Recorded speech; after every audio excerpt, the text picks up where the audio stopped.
बार ये कि अभी मैं सेशन देखूंगा तो सिवाय लोग लानतें देने के और कुछ नहीं करेंगे। सो मैं कोई गम मनाने, सोग मनाने नहीं आया।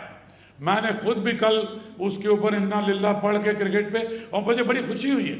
ये लोग डाइवर्ट हो रहे थे, और ये जो क्रिकेट है ना, ये दुनिया में सबसे बड़ी टाइम वेस्टिंग मशीन है।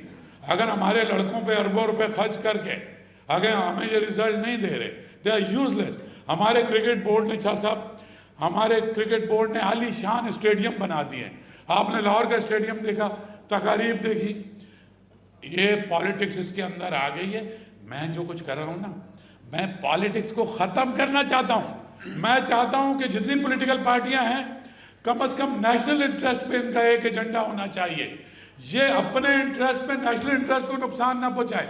हमारी क्रिकेट की टीम में 6 कप्तान हैं और वो एक दूसरे की टांग खींचते हैं, समझ गए। सो मैंने कराची में रखा हुआ था, 2 सेशन रखे थे। एक शाहिद अफरीदी के साथ अलग सेशन था, और एक राशिद और ये सारे लोग आए हुए थे, जावेद भाई सब। लेकिन बात ये है कि अब इनको जो है, अब ये अपना जो वो वार्ड होता है ना, उस वार्ड के पेशेंट नहीं है ये अब सर्जरी वाले वार्ड के पेशेंट है हमारे क्रिकेटर। तो इनकी सर्जरी होनी चाहिए।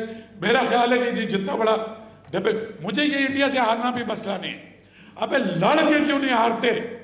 मैं कभी हारूं, ये हारे, हार जाए, मर जाए, मुझे कोई मसला नहीं है। मरना भी जायज है। लड़ो तो सही आखिरी दम तक। सारे मैच जो हमने खेले, एक मैच में हम लड़ के नहीं हारे हैं।